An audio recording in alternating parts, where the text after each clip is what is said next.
जय श्री कृष्ण मित्रों, केम छो? मजामां ने આજે આપણે એકદમ સરસ અને તમે ક્યારે પણ ખાધો પણ નહીં હોય ને બનાવ્યું પણ નહીં હોય એવી આપણે રેસીપી લઈને આવ્યા છીએ। આપણે આ એકદમ સરસ અને કેરીની સીઝન અત્યારે ચાલે છે। કેરીની સીઝન ચાલે ત્યાં સુધીમાં આપણે આ રેસીપી બનાવીને ખાઈ લેશું તો તમને એકવાર બનાવશો તો ઘરના બધાનું ફેવરિટ થઈ જશે। તેટલા મસ્ત આપણે મેંગો લાડુ બનાવવાના છીએ અને એકદમ સરસ અને તે એક પણ પાણી કે દૂધનું ટીપું પણ નહીં અને ઘી પણ નહીં, આપણે ખાલી શ્રીફળ અને કેરીમાંથી મેંગો લાડુ બનાવીશું। આપણે આ મેંગો લીધી છે, આ મોટી એકદમ પાકી આવે છે તે કેરી લેવાની છે। પરફેક્ટ માપ સાથે તમને બતાવું છું એટલે એકદમ પરફેક્ટ થશે તમારા લાડુ। એક મોટી કેરી આપણે પાકેલી લીધી છે અને એક શ્રીફળ લીધું છે, તેમાંથી મેં આટલો ટુકડો વધાર્યો છે। મારે બહુ મોટું શ્રીફળ હતું એટલે, અને છાલ ઉપરથી આ રીતના ઉતારીને ત્યારબાદ આપણે કટકા કરી લીધા છે। હવે પેલા આપણે કેરીના કટકા કરી લેશું। આપણે સરસ કટકા તૈયાર થઈ ગયા છે। હવે આપણે પેલા શ્રીફળને ક્રશ કરવાનું છે। આપણે મિક્સર જાર લઈ લેશું અને તેમાં આપણે જે શ્રીફળ લીધું છે તે નાખી દેશું।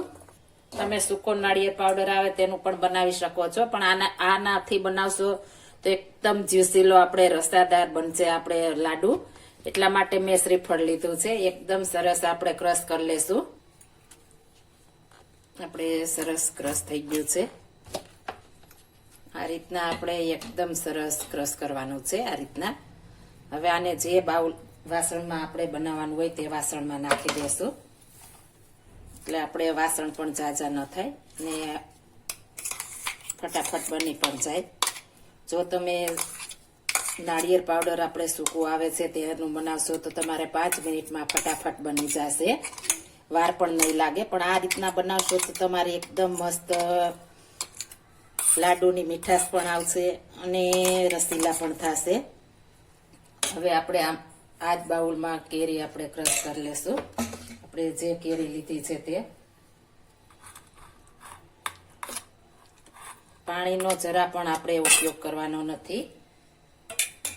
2 ઇલાયચીના આપણે દાણા લીધા છે તે નાખી દેશું। અને જો આપણે આ લીલું નાળિયેર હશે તો તમારે ખાંડ પણ ઓછી નાખવી પડશે। હું સાકરનો ભૂકો નાખું છું 2 ચમચી। આપણે 2 ચમચીમાં પરફેક્ટ થઈ જશે। કેરી પણ મીઠી હોય છે અને આપણે લીલું નાળિયેર છે તો તે પણ મીઠું હોય છે, તો આપણે વધારે જરૂર નહીં પડે। હવે આને આપણે પ્યુરી બનાવી લેશું। આપણે મેંગો પ્યુરી પણ તૈયાર થઈ ગઈ છે। આ રીતના એકદમ સરસ આપણે જરા પણ પાણી નાખ્યા વગર બનાવવાની છે। આપણે પાણી જરા પણ ન હોવું જોઈએ। આ રીતના એકદમ સરસ સ્મૂથ પેસ્ટ બનાવી લેશું। હવે પેલા આપણે નાળિયેર શેકી લેશું। આપણે આમ સતત હલાવતા રહેશું એટલે એકદમ સરસ આપણું નાળિયેર શેકાઈ જશે અને પાણીનો ભાગ હશે તે બળી જશે। આપણે આને શેકશું એટલે એકદમ મસ્ત ફ્લેવર પણ આવશે। આપણે સરસ શેકાઈ ગયો છે। હવે કેરીની પ્યુરી આપણે નાખી દઈશું। કેરી નાખીએ ત્યારે આપણે થોડો ગેસની ફ્લેમ ધીમી કરી નાખવાની છે, આપણે નીચે બેસે નહીં, નકર બળેલની વાસ આવશે તો લાડુ આપણા મસ્ત નહીં બને। એટલા માટે પહેલા આપણે ગેસની ફ્લેમ એકદમ ધીમી કરી નાખીશું, ત્યારબાદ જ આપણે કેરીનો રસ ઉમેરીશું। એકદમ સરસ આપણે મિક્સ કરી લેશું।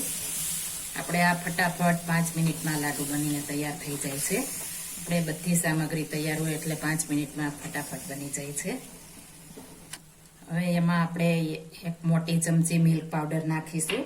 એકદમ ઓપ્શનલ છે, પણ મિલ્ક પાવડર નાખશો તો આપણે માવાની ટેક્સચર આવશે તો આપણે બાળકોને બધાને ખાવાની મજા આવશે। રીતના એકદમ સરસ મિક્સ કરીને આપણે ધીમા ગેસે ચડવા દેશું અને સતત આપણે હલાવતા રહેશું એટલે એકદમ મસ્ત આપણે લાડુ બને। આપણે પેન છોડવા માંડી છે। આ રીતના પેન છોડવા માંડે ત્યારબાદ આપણે નીચે ઉતારીને ઠંડી થવા દેવાનું છે, ત્યારબાદ જ આપણે લાડુ વાળવાના છે। આ રીતના આપણે એકદમ સરસ પેન છૂટવા માંડે ત્યાં સુધી આપણે રહેવા દેવાનું છે। હવે સરસ આપણું મસ્ત તૈયાર થઈ ગયું છે। હવે આપણે આને ઠંડુ થવા દેશું। આપણે સરસ ઠંડુ થઈ ગયું છે। હવે આને આપણે લાડુ વાળી લેશું। જો તમારે લાડુ ન વાળવા હોય તો તમે પીસીસ પણ પાડી શકો છો, પણ હું લાડુ વાળીશ.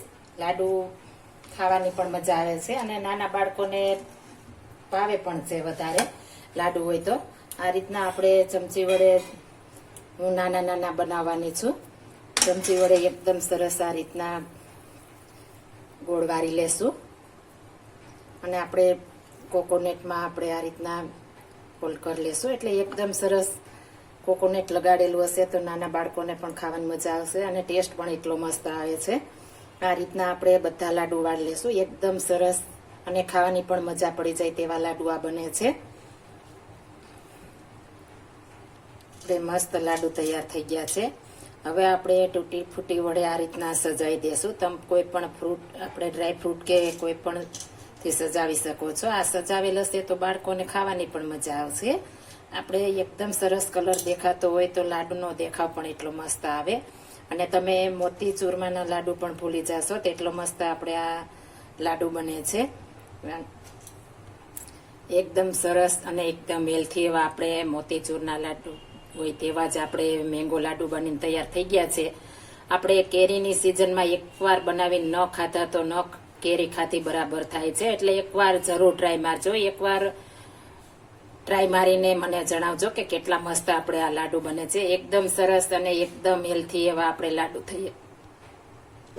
તૈયાર થઈ ગયા છે. આમાં કલર કે કોઈ પણ વસ્તુ આપણે નાખી નથી, નેચરલ આપણે બનાવી છે અને ખાંડ પણ આપણે ઓછી આવે છે.